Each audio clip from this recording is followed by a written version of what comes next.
Friends, good morning, नमस्कार। कैसे हैं आप? मैं रमेश पांडे इस जुलाई महीने का पहला वीडियो लेके आप लोग के सामने हूं। आज हम और सचिन जी मार्केट के बारे में बात करेंगे। निफ्टी बैंक निफ्टी के अगले वीक के लेवल्स के बारे में बात करेंगे। हम बात करेंगे एक ऐसी स्ट्रेटजी के बारे में जिसको आप वीकली डिप्लॉय करके लिमिटेड रिस्क के साथ कैसे पैसा कमा सकते। बट सबसे इंपॉर्टेंट चीज क्या है? लर्निंग। हम ये वीडियो बेसिकली इसलिए लेके आए हैं कि इससे आप बहुत कुछ सीखें, और इसको जितना आप इस वीडियो को देखेंगे आप बहुत कुछ सीखेंगे। और लास्ट में जो स्ट्रेटजी हम बताते हैं उसमें कुछ ऐसे पॉइंट्स रहते हैं, अगर आप स्ट्रेटजी को प्रॉपरली फॉलो करेंगे तो आप नई नई चीजें सीख सकते हैं कि कैसे आप स्टॉक मार्केट में बहुत कंफर्टेबल पेस के साथ और कंफर्टेबल पोजीशन के साथ और पीस ऑफ माइंड साथ अपना वीकली इनकम जनरेट कर सकते हैं। तो बेसिकली जैसे आप लोग देख रहे हैं कि कंटिन्यूअस बेसिस में मार्केट वोलेटाइल बना हुआ है और हर वीक पिछले वीक से अलग होता है, कुछ नया होता रहता है, और हर जो भी ट्रेडर है वो डरता रहता है कि कल क्या होगा, ये कोई भी नहीं है। कभी कभी गैप डाउन इतने ज्यादा हो रहे हैं,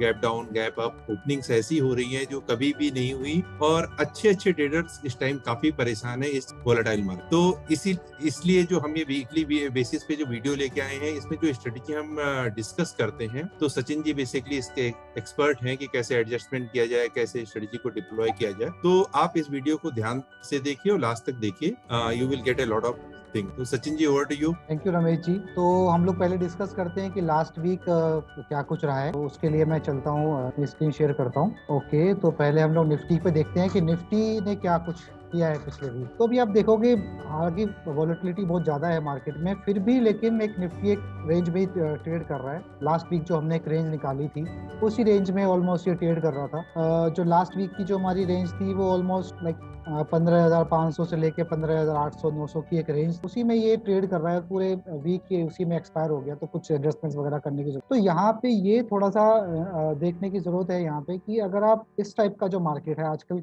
लाइक गैप डाउन हो रहा है, गैप अप हो रहा है, 300 पॉइंट ऊपर जा रहा है, अगले दिन 300 पॉइंट नीचे आ रहा है, तो इस मार्केट में अगर आप रेंज बाउंड एक अप्रोच के साथ काम करोगे तो आप इजीली एक अपने ट्रेड को मैनेज कर सकते। तो अभी ये तो हो गई हमारी पिछले वीक की बात, और अभी इस वीक के लिए भी हमारी ऑलमोस्ट सेम ही रेंज काम कर रही है। जो सपोर्ट हमें दिख रहा है वो 15,500 पे दिख रहा है, और जो रेजिस्टेंस है वो हमारा 16,000 का यहाँ पे दिख रहा है वीकली रेंज। मंथली जो एक रेंज है वो थोड़ी बड़ी है। मंथली रेंज हम लोग लेके चल रहे हैं, जो रिसेंट अभी लो बना है 15,200 के आस, वो एक सपोर्ट की तरह काम कर रहा है यहाँ पे। और एक जो रेजिस्टेंस है, मंथली जो रेजिस्टेंस हम लोग लेके चल रहे हैं वो 16,400, ये एक मंथली रेंज है, ब्रॉड रेंज है। और वीकली रेंज हमारी 16,000 से लेके 15,500 की एक रेंज हमें देखते हैं कि हमें ओपन इंटरेस्ट पे क्या डेटा मिल रहा है। इसको हम लोग एनालाइज करते हैं ओपन इंटरेस्ट को। तो निफ्टी का मैं ओपन इंटरेस्ट खोलता हूँ। निफ्टी के ओपन इंटरेस्ट के हिसाब से भी आप देखो, हाईएस्ट जो ओपन इंटरेस्ट है वो 15,500 की पुट पे है, और ऊपर में जाके अगर हम कॉल की बात करें तो 16,500 पे है जो हाईएस्ट ओपन। तो बेसिकली ये मोटी मोटी एक रेंज हमें मिल रही है। बट जो फर्स्ट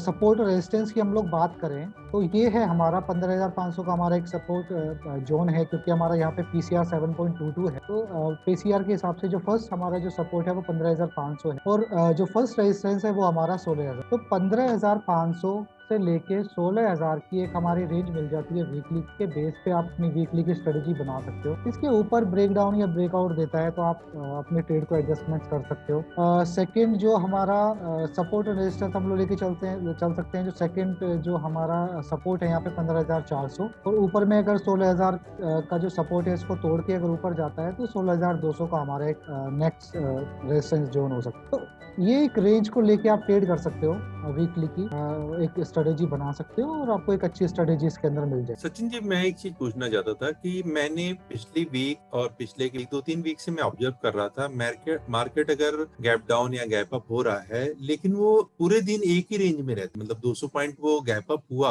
या 200 पॉइंट वो गैप डाउन हुआ, उसके बाद वो दिन में बहुत वोलेटिलिटी नहीं दिखा रहा है। तो वीक की रेंज में देख रहा हूँ मोर और लेस इंटैक्ट रहती है, जो अपन डिस्कस कर रहे हैं। अभी क्या हो रहा है, देखो मार्केट ना टोटली अनप्रेडिक्टेबल है। लोगों को नहीं पता कि किस डायरेक्शन में मार्केट जाएगा, तो बहुत लोग ना एग्रेसिव पोजीशन बनाने से लोग कतरा रहे हैं। तो ज्यादातर लोग यही कर रहे हैं कि वो आउट ऑफ द मनी की उन्होंने कॉल सेल कर दी, आउट ऑफ द मनी की पुट सेल कर दी, उसके साथ ही वो काम कर रहे हैं। डायरेक्शनल अप्रोच की तरफ इतना ज्यादा इसलिए मूवमेंट नहीं आ रहा है क्योंकि मतलब मार्केट बहुत अनसर्टेन है। तो आपको कुछ पता नहीं चल रहा है कि अभी गैप अप हो गया है, लेकिन क्या ही ऊपर जाएगा, क्या सस्टेन कर रहा है गैप अप।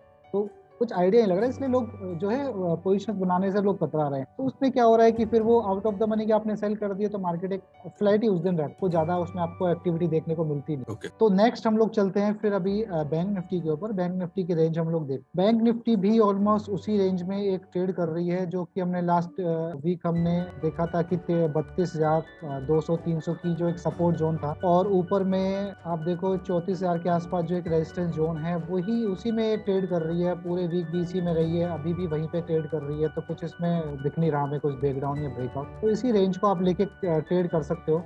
नीचे में आप 33,000 से लेके 32,700 की एक सपोर्ट जोन आप लेके चल सकते हो, और ऊपर में आप ये देखो आप 33,800 से लेके 34,000 का एक रेजिस्टेंस जोन है, इसको लेके आप ट्रेड कर सकते हो। मंथली रेंज थोड़ी सी ब्रॉड हो जाएगी, यहाँ पे 34,500 से लेके आप 32,200 की एक रेंज लेके चल सकते हो, ये एक मंथली रेंज है। इसके ऊपर ब्रेकडाउन या ब्रेकआउट मिलेगा तो ही हम फर्दर लेवल्स एक्सपेक्ट कर सकते हैं। हम लोग ओपन इंटरेस्ट में देखते हैं कि ओपन इंटरेस्ट का डेटा हमें क्या रेंज दे रहा है इस वीकली एक्सपायरी। ऑलमोस्ट सेम वही रेंज हमें यहाँ पे मिल रही है, 33,000 से लेके 34,000, यही एक रेंज हमें मिल रही है ओपन इंटरेस्ट के हिसाब से भी। 33,000 यहाँ पे एक सपोर्ट की तरह काम कर रहा है और 34,000 यहाँ पे रेजिस्टेंस की तरह काम कर रहा है। नेक्स्ट सपोर्ट जोन 32,500 और नेक्स्ट सपोर्ट जो रेजिस्टेंस जोन है वो 34,500। तो ये आप एक मोटी मोटी एक रेंज लेके चल सकते हो। एक बड़ी रेंज की बात करूँ तो 32,500 से लेके 34,500, ये एक बड़ी रेंज, और एक छोटी रेंज आप कह सकते हो 33,000 से लेके 34,000 की एक रेंज है। फिर इस रेंज के बेस पे आप स्ट्रेटेजी बना सकते हो और आपको एक अच्छी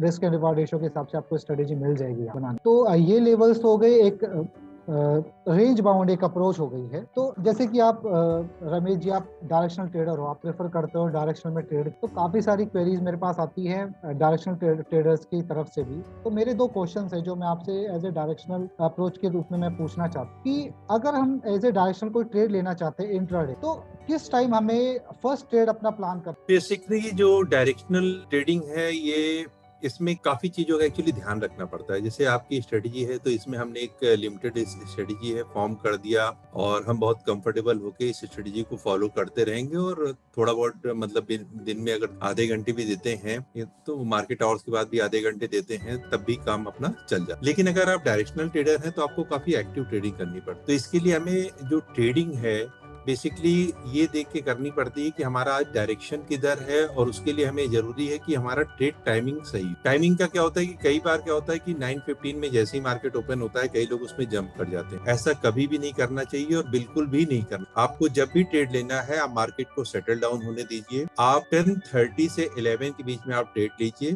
आप ये देख लीजिए कि मार्केट किस डायरेक्शन में ज्यादा जा रहा है। बेसिकली मैं जो ट्रेडिंग करता हूँ डायरेक्शनल है, लेकिन मैं एक्चुअली ऑप्शन सेलिंग करता हूँ। ऑप्शन सेलिंग में मैं ऐसी ट्रेड को लेता हूँ, मैं ये देख के लेता हूँ कि अगर मेरा आज ट्रेड सक्सेसफुल नहीं हुआ तो मैं उसको नेक्स्ट डे कैरी कर, तो मैं कोशिश ये करता हूँ कि स्पॉट से मैं कम से कम 300 मतलब मिनिमम 400 से 500 दूर रहूं फ्राइडे के दिन। तो डेली बेसिस पे मेरी जो है स्ट्रेटेजी डिफर करती रहती है। लेकिन अगर मैं ट्रेड एंट्री की टाइमिंग की बात करता हूँ, 10:30 से लेके 11 के बीच में ट्रेड, और अगर वो मेरा ट्रेड नहीं एक्सिक्यूट हो पाता है, मेरे डायरेक्शन में नहीं जाता है, तो कई बार मैं उस ट्रेड को कैरी करके ले जाता हूँ। अगर मैं देखता हूँ कि मैं जो स्पॉट से मैं कितना दूरी पे हूँ, और क्या ये फॉर्मेशन कल तक कंटिन्यू करेगा, या हो सकता है मार्केट रिवर्स होगा, मैं कई बार इसका वेट करता हूँ। तो मतलब हम ये कह सकते हैं कि शुरू का जो फर्स्ट आवर होता है उस पे हमें ट्रेड नहीं लेना चाहिए, उसको अवॉइड किए। बिल्कुल बिल्कुल अवॉइड करना चाहिए।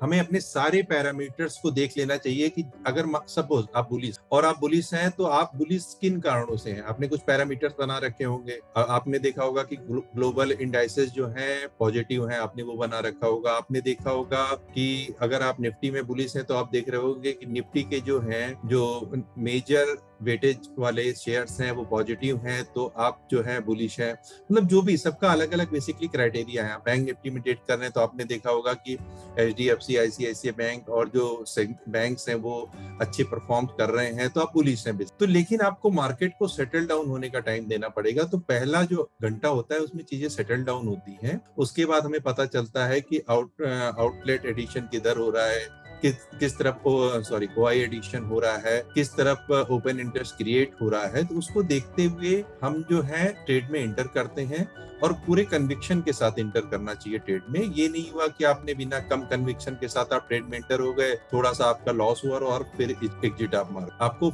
पूरे कन्विक्शन के साथ एंट्री करनी चाहिए, और ये तो पक्का है कि 10:30 के बाद ही, इसमें कोई भी डाउट। ठीक है। और एक मेरा नेक्स्ट क्वेश्चन एक और है इसमें, लाइक कितने हमें ट्रेड लेने चाहिए एक दिन में, पर दिन मतलब पर डे कितने ट्रेड हमें? देखिए, मेरा मानना है कि मैक्सिमम पर डे 2 ट्रेड लें, और 2 ट्रेड इस चीज को ध्यान में रख के लेनी चाहिए कि हमने पर डे का प्रॉफिट या लॉस क्या क्या तय किया हुआ है। मैं इस पे एक अलग से वीडियो बनाऊंगा कि जिसमें मैं आपको एक प्लानिंग समझाऊंगा कि 22 डेज जो एक मंथ है आपका प्रॉफिट लॉस डे वाइज कैसे बाइफरकेट होता है, इसके बारे में हम पूरा वीडियो बनाएंगे। लेकिन मैं यहाँ पे थोड़ा सा हिंट दे देता हूँ कि मेरा पर डे का लॉस या प्रॉफिट फिक्स हो, तो अगर मैंने पहला ट्रेड ले लिया और मेरा अगर लॉस हो गया और मुझे लग रहा है कि मार्केट काफी वोलाटाइल है, तो मैं सेम डे एग्जिट मार देता हूँ अपना प्रॉफिट बुक करके, फिर मैं अपने लैपटॉप को बंद कर देता हूँ और मैं दोबारा कभी उसमें एंट्री नहीं मार। क्यों ये बहुत क्यों इंपॉर्टेंट है कि कई बार ऐसा होता है कि मार्केट, और इस मार्केट में टेम्पटेशन बहुत है, आपको हमेशा लगता है कि मैं इधर ऐसे करता तो कमा लेता, ऐसे करता तो पैसे आ जाते,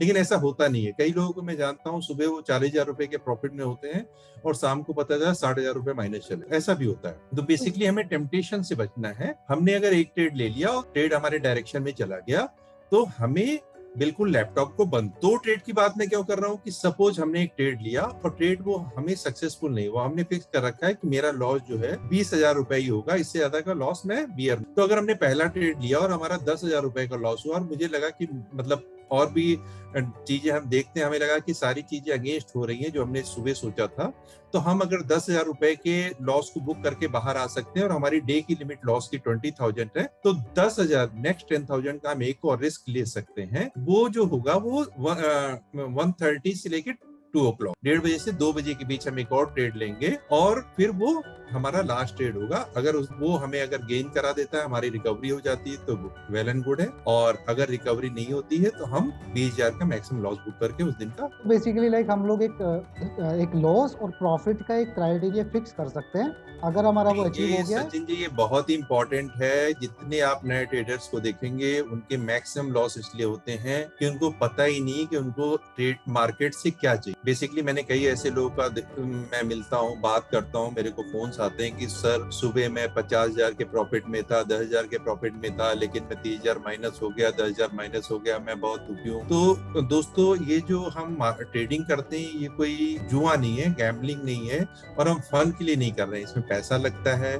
अगर आपका पर डे का आपको प्रॉफिट जो भी आप अर्निंग करना चाहते हैं उसको बाइफरकेट करते हैं, और अगर उस दिन का प्रॉफिट आपको हो जाता है तो बिल्कुल आप लैपटॉप को बंद कर दीजिए। नहीं तो आप, मैं गारंटी से कह रहा हूं कि आप जो सुबह कमाए होंगे वो सारा आप लॉस में देख के ही जाएं। ऐसा कभी कभी हो सकता है कि आपने एक दिन 20,000 सुबह कमाए, शाम को आप 70,000 रुपए कमा के हो, लेकिन आप कभी भी देखेंगे तो 90% टाइम आप सुबह का प्रॉफिट खो के ही जाएंगे। तो नंबर ऑफ ट्रेड्स पे फोकस करिए और 1 या 2 ट्रेड से ज्यादा मत। डिसिप्लिन बहुत इंपॉर्टेंट है, लाइक यहाँ पे अपने आपको डिसिप्लिन वो मेंटेन रखना पड़ेगा। अगर वो डिसिप्लिन आप मेंटेन नहीं रखते तो फिर वो उसके आपके कई बार मैं सचिन जी एक और डिस्क्लोजर करना चाहूंगा कि कई बार मैंने देखा है कि कई लोग पूरे महीने प्रॉफिट एंड लॉस उनका जीरो होता है, ऑलमोस्ट वो प्रॉफिट एंड लॉस ठीक होता है, मतलब जीरो पे होते हैं, ना उनको प्रॉफिट होता है ना लॉस होता है, लेकिन उनका ब्रोकरेज इतना ज्यादा लग जाता है, वो ब्रोकरेज से ही पता चला 20,000 रुपए माइनस लॉस में है। क्यों ब्रोकरेज ज्यादा लग जाता है? क्योंकि उनके नंबर ऑफ ट्रेड जो होते हैं वो पूरे दिन में in out in out in out in out करते रहते हैं। उनको लगता है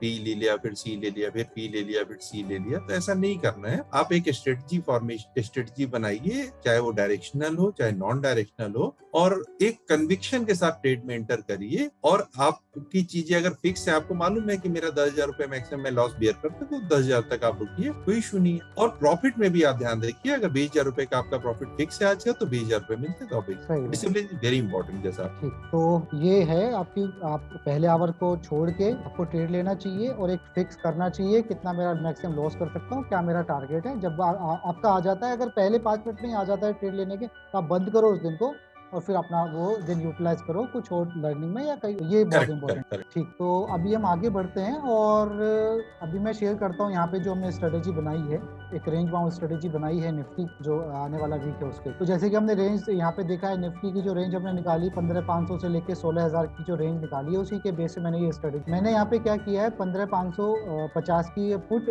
बेची है और 15,950 की कॉल बेची, और इन दोनों को हेज करने के लिए नीचे में मैंने 15,400 की जो पुट है वो बाई की है, और ऊपर में 16,100 की मैंने जो कॉल है वो बाई। तो टोटल जो हमारा यहाँ पे ऑलमोस्ट आ रहा है वो 1:1 का आ रहा है। 3 लोट यहाँ पे लिए तो मेरा 11,700 का लॉस है इसमें और 1,700 का मेरा इसमें प्रॉफिट आ रहा है। ब्रेक इवन जो हमारे आ रहे हैं वो 15,480 मान सकते हैं मोटा मोटा आपको राउंड फिगर में इसको, और ऊपर में 16,000। तो मोटा मोटा हमारी वही रेंज है 15,500 से लेके 16,000 की हमारी ब्रेक इवन हम लोग लेके, ये हमारे ब्रेक इवन तक इन दोनों को नहीं तोड़ता तो हमें कुछ करने की जरूरत नहीं है। इसके ऊपर या नीचे हमें ब्रेकआउट या ब्रेक डाउन मिलता है तो हम लोग इसमें एडजस्ट करते हैं। एडजस्टमेंट्स हम लोग अपने टेलीग्राम चैनल में शेयर करते हैं रियल टाइम पे, जो भी हम लोग इसमें एडजस्टमेंट्स करते हैं उसका लिंक हम लोग डिस्क्रिप्शन में डालते हैं, तो आप वहां से जाके हमारे टेलीग्राम, तो हमारे टेलीग्राम चैनल में हम लोग और भी काफी सारी स्ट्रेटेजीज हम लोग शेयर करते हैं जो कि हम लोग स्टॉक्स में बना रहे टाइमली एडजस्टमेंट्स होते हैं। तो उसके लिए आप हमारा टेलीग्राम चैनल ज्वाइन करिए।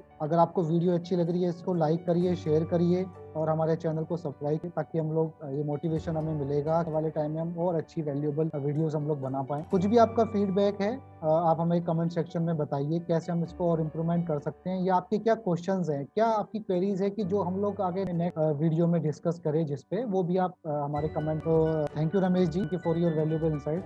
Thank you all viewers, good bye for now, मिलते हैं हम next. Thank you Sachin ji, thank you all.